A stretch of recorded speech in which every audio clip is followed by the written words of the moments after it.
Hello everyone, this is me Sudha and you're watching your favorite YouTube channel Sudhanil teaching classes. तो guys जो मैंने आपको कल बताया था कि मेरे माइंड में एक थॉट आई है, एक विचार आया है, और वो सिर्फ इतना ही था कि मैं आपको खुद से ही नोट्स बनाकर खुद ही मैं आपको ऐसे ही पढ़ाऊं जैसे छोटे बच्चों को पढ़ाया जाता है। सेम ऐसे ही मैं आपको आज पढ़ाने जा रही हूँ, क्योंकि आप जानते ही लॉकडाउन की वजह से मैं बोर्ड का एडजस्टमेंट नहीं कर पाई हूँ। सो कोई नहीं, 1-2 दिन की बात है, मैं वापस घर जाऊंगी, फिर से हम फेस टू फेस पढ़ाएंगे। ठीक है, तो चलिए स्टार्ट कर देते हैं। देखिए यहाँ पर लिखा हुआ है हैबिचुअल एक्शंस। अभी आप समझिए हैबिचुअल एक्शंस क्या है। ये आपका 17th चैप्टर है और इसको समझना जानना आपके लिए बहुत ज़्यादा ज़रूरी है, इसीलिए मैंने सोचा कि अपने ही दिमाग से इसको खेला जाए। तो चलिए खेलते हैं इस चैप्टर से के साथ। देखिए ये लिखा हुआ है हैबिचुअल एक्शन मीन्स क्या होता है, स्वाभाविक कार्य। क्या होता है, स्वाभाविक कार्य। अब देखिए मान लीजिए स्वाभाविक कार्य क्या, आप कहेंगे कि स्वाभाविक कार्य से हम क्या समझ सकते हैं। जैसे कि अगर मैं कहूँ कि चिड़िया चहचहा रही हैं, यानी कि उनका स्वभाव है चहचहाने का। अगर मैं कहूँ कि जो कुत्ते हैं वो भौंक रहे हैं, तो उनका स्वाभाविक कार्य है भौंकने का। समझ रहे हैं ना आप। तो चलिए अभी हम आपको पूरे क्लियरली वे में समझा देते हैं इसका फर्स्ट पॉइंट। अभी हम पहले कॉन्सेप्ट क्लियर करते हैं, उसके बाद में मैं आपको कराऊंगी कुछ एग्जांपल्स और कुछ बनवा दूंगी सेंटेंस, तो आपको दिक्कत नहीं होगी। इसका पहला कॉन्सेप्ट कहता है कॉमन नाउन, यानी कि कॉमन नाउन से पहले आर्टिकल द ना प्रयोग करने से हैबिचुअल एक्शन प्रकट होता है। यानी कि आर्टिकल द जो है वो किसी भी वे में अगर नहीं लगाएंगे तो आप क्या शो करेंगे, हैबिचुअल एक्शन शो करेंगे। अभी कॉमन नाउन क्या है आप जानते ही होंगे, मैंने आपको पहले पढ़ा दिया है। तो चलिए पहले इस वर्ड को ही समझ लेते हैं, उसके बाद इसको समझेंगे दोबारा। ठीक है, आ जाइए कॉमन नाउन पर। कॉमन नाउन क्या है, वह वर्ग या एक प्रकार के विभिन्न व्यक्तियों, स्थानों, वस्तु को समान रूप से दिया जाता है। यानी कि कोई भी ग्रुप, यानी कि एक जैसा ग्रुप, जैसे कि बॉय, लड़के सब एक ही ग्रुप में आ गए, गर्ल, लड़के एस हटा देते हैं इसमें से, गर्ल, गर्ल बोल दिया यानी कि सभी लड़कियों के लिए हो गया। विलेज यानी कि गांव, जरूरी नहीं है कि गांव का नाम लिया जाए, तो गांव क्या है, सिर्फ गांव है, चाहे कितने भी हों। बुक, ये नहीं कि साइंस, इंग्लिश, मैथ ये सब अलग अलग बुक्स होती हैं, लेकिन बुक कहा तो यानी कि सिर्फ बुक, किताब। ठीक है ना, आप समझ पा रहे हैं ना कि एक ही ग्रुप में जब बहुत सारी एक समान चीजें हों, स्थान हो, वस्तु हो या व्यक्ति हो, से कॉमन नाउन कहते हैं। अब यहाँ देखिए table, river, lake, teacher, student and field, इन सभी में चाहे कितने करोड़ लोग हों, कितनी करोड़ रिवर हों, कितने लैक्स हों, कुछ भी हो, लेकिन अगर एक समान है तो एक शब्द में सिमट कर आ रहे हैं। जैसे कि टीचर, दुनिया में हजारों करोड़ों टीचर्स होते हैं, लेकिन अगर टीचर बोला तो सबके लिए बोल दिया गया है। समझ में आया। तो चलिए वापस चलते हैं। यहाँ पर इन्होंने कहा है द आर्टिकल, यानी कि जहां पर ऐसा कोई ग्रुप नजर आए उसके आगे अगर हम द नहीं लगाएंगे तो वो क्या बनेगा, हैबिचुअल एक्शन बनेगा। समझ गए। जैसे एग्जाम्पल देखिए, द बॉयज प्ले, इसकी हिंदी देखिए, लड़के खेलते हैं। ठीक है जी, लड़के खेलते हैं।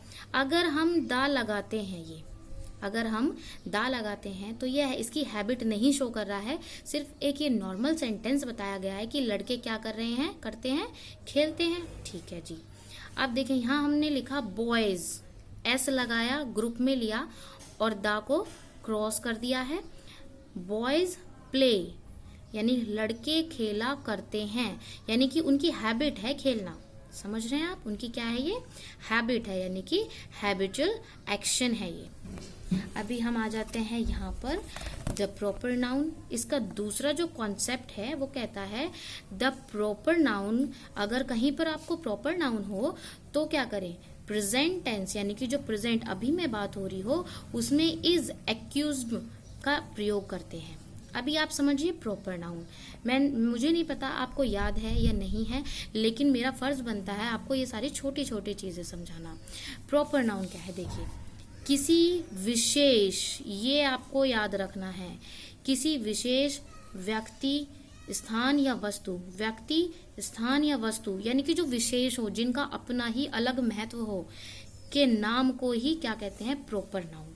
जैसे Akbar, Ashok, Jesus Christ, Delhi, Agra, Kanpur, the Ganga, Himalayas, the red fort, India, the Taj, etcetera.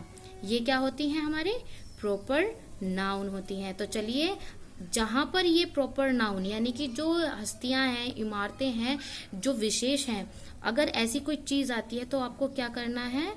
ये वर्ड आपको इस्तेमाल वहां पर करना है। समझ में आ रही है इतनी बातें? तो चलिए नेक्स्ट पेज पर चलते हैं। इसका थर्ड कॉन्सेप्ट कहता है, अगर पास्ट टेंस की बात की जाए, पास्ट आप जानते ही हैं, जो व्यतीत हो चुका है, जो बीत गया है, तो हम क्या करेंगे? यानी कि किसी भी पास्ट में अगर आदत प्रकट करने के लिए आपको क्या करना होगा? यूज टू का आपको इस्तेमाल करना होगा।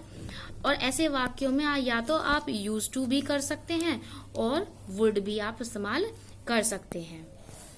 फोर्थ आपका कॉन्सेप्ट कहता है इन नेगेटिव टेंस। ये नहीं है कि इसमें नकारात्मक वाक्य नहीं आएंगे, नेगेटिव पॉइंट भी आएंगे, तो उनके लिए आपको क्या करना है? डिड नोट का आपको यूज करना है। ठीक है, तो चलिए कुछ एग्जाम्पल्स ले लेते हैं जल्दी से। ठीक है, ज्यादा लेंथी वीडियो नहीं करते हैं। देखिए, फर्स्ट कहता है पक्षी आकाश में उड़ा करते हैं। तो ये उसकी हैबिट है कि वो उड़ा करते हैं। तो हमने क्या लिखा? द हमने नहीं लगाया है यहाँ पर। Birds fly in the sky. ठीक है, कुत्ते भौंका करते हैं, ये भी उसकी हैबिट बता रहा है। तो डॉग्स बार्क। यहाँ पर हम दा का इस्तेमाल नहीं कर रहे हैं, आप देख रहे हैं। हरी दिन में सोया करता है। हरी दिन में सोया करता है, ये सोया करता है, डेली का उसका काम है। अभी इसमें हम क्या करेंगे? इज एक्सक्यूज्ड हम इस्तेमाल कर देंगे। Hari is excused to sleep in a day. ठीक है, समझ में आ रहा है आपको? ये लड़कियां गीत गाया करती थी। अभी देखिए, ये पास्ट में आ गया है, दिख रहा है आपको? थी, ये पास्ट में आ गया है। तो पास्ट में हम यूज टू और वुड का हमने इस्तेमाल सीखा है। दीज, ये के लिए हम लगाएंगे दीज गर्ल्स यूज टू, गाया करती थी के लिए हम लगा रहे हैं यूज टू। सिंग सॉन्ग्स, गीत गाया करती थी, यानी कि बहुत सारे गीत थे और हैबिचुअल में यानी कि एक ग्रुप में गीतों को लिया गया है, तो यानी कि सॉन्ग्स। ठीक है, और हम इसको ऐसे भी बना सकते हैं अगर आपको ऐसे इजी लगे। दीज गर्ल्स, थी के लिए हम वॉज वर का इस्तेमाल करते थे, यहाँ पर वुड का इस्तेमाल करना होगा। वुड सिंग, यहाँ पर हम लिख सकते हैं सॉन्ग। ऐसे लिखा नहीं जा रहा है, कोई बात नहीं, सिंग सॉन्ग्स। अभी कुछ नेक्स्ट देख लेते हैं। वह दिन में शतरंज खेला करता था। ही यूज टू, पास्ट में है इसलिए हम क्या कर रहे हैं?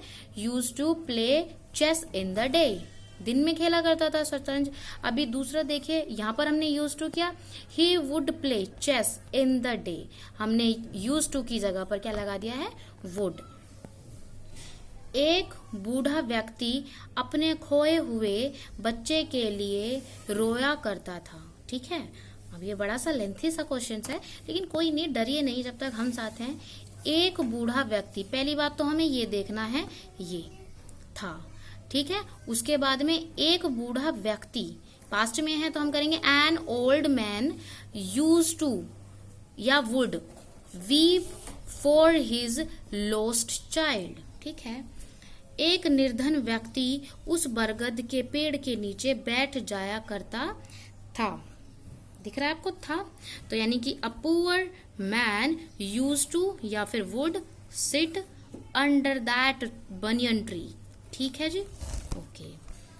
शिवाजी की माता उनको बचपन में वीरता की कहानियां सुनाया करती थी। शिवाजी मदर्स, ऐसा लगा हुआ है, शिवाजीज मदर यूज टू या फिर would tell him tales of bravery in childhood, उनके बचपन में।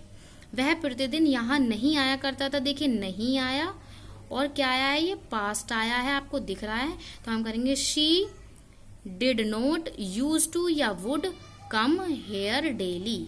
ठीक है, इतनी अधिक बारिश नहीं हुआ करती थी, पास्ट है। इट, प्राकृतिक चीजों के लिए हम इट का इस्तेमाल करते हैं।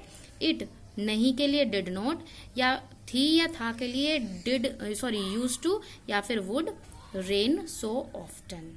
सो गाइज, आई होप आपको मेरी ये मेहनत अच्छी लगी हो। मिलते हैं नेक्स्ट वीडियो में, तब तक के लिए बाय बाय।